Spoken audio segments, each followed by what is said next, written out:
Rose, a gente não conseguiu falar ontem sobre isso, porque tinha outros assuntos também, e acabou que dentro de todos esses assuntos a gente não trouxe essa questão da entrevista de Jair Bolsonaro ao Jornal Nacional.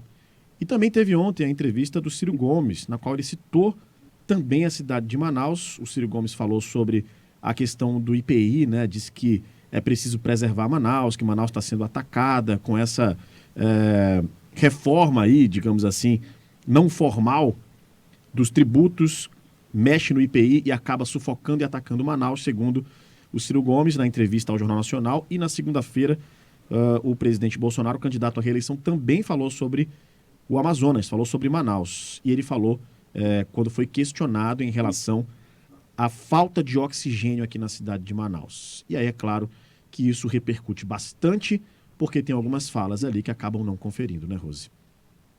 Mentiras, né? Muitas mentiras foram colocadas pelo presidente Bolsonaro, algumas nem desmentidas na imprensa nacional em função da quantidade de coisas que ocorreram aqui.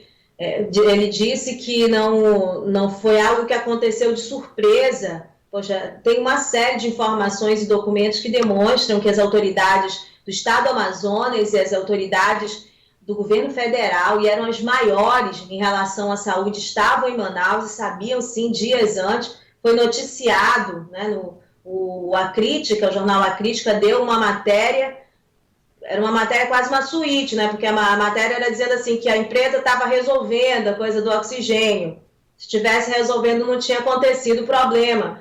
A matéria deveria dizer que nós tínhamos risco de acontecer a falta de oxigênio. Quer dizer, e é também, Rafael, eu chego a pensar assim, tudo que aconteceu, eu vou revisitando o que se passou e vejo que grande parte, né, da culpa do que aconteceu da falta de oxigênio também tem a ver com essa censura imposta à imprensa local, né?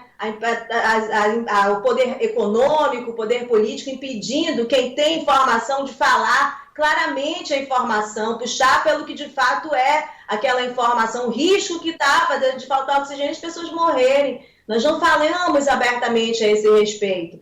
E depois foi aquela enxurrada que eu comparo a Brumadinho, quer dizer, quando acontece a situação da forma como aconteceu, não tem mais como impedir, né? Aí foi aquele escândalo todo e todo mundo teve de tratar do assunto e nem deu conta de tratar. Foi uma outra fala que eu fiz, outra comparação que eu fiz quando falei na Abrage a esse respeito, que nem as coberturas mais sensacionalistas davam conta de mostrar o que de fato aconteceu aqui em Manaus. Foi terrível, e o presidente tratar daquela forma, como se fosse um acidente sem querer, não aconteceu, ninguém sabia que aconteceu, foi um fato isolado, foi um dia ou 2 dias, ele diminuiu, de hora foram semanas. A jornalista lá do Jornal Nacional, se foram 9 dias, não foram 9 dias, foi mais que isso. Os funcionários de saúde pública sabem, né? Agora fica a desinformação muito marcada, é até difícil de desmentir, claro que o que o presidente falou não é difícil de desmentir, mas fica muito difícil de colocar outros dados a respeito do que aconteceu aqui em Manaus, Rafael, simplesmente pela falha também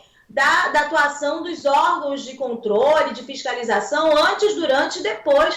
Como é que depois de todo esse tempo nós não temos punição? Nós não temos sequer o número de pessoas que morreram na primeira falta de oxigênio. A gente trata aí na mídia nacional, eu vejo o pessoal tratando 30, com um número que foi dado pela Defensoria Pública, uma defensora, 2 defensores, de números que eles conseguiram levantar, acho até considerando o interior do estado. Agora não foi isso, foi mais, foi muito mais. Foram dias com números altíssimos, muito acima da média nacional em tempos normais, 200, 300 mortes, uma coisa terrível. Fora as pessoas que ficaram sequeladas, quer dizer, brincadeira, né? É brincadeira também como as pessoas lidam aqui com essa informação, os candidatos. Eu vi circulando vídeo com forró e botando a imagem das pessoas desesperadas. Isso é uma falta de respeito, né? Eles estão brincando ainda com as vítimas e os outros dizendo que estão sendo atacados, né? Porque os adversários utilizam aquela coisa. Pelo amor de Deus, não cabe mais vítima, né? O que está faltando é uma punição, o que está faltando é uma vergonha na cara de todos, mídia,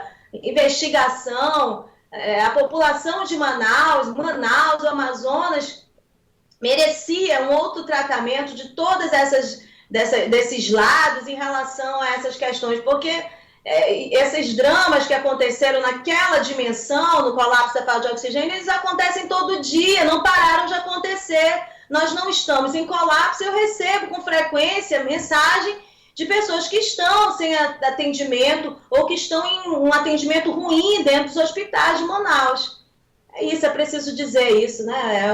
É uma grande mentira, não só do presidente, mas é uma grande mentira também da desinformação que circula, inclusive aqui em Manaus, no Amazonas, ainda hoje.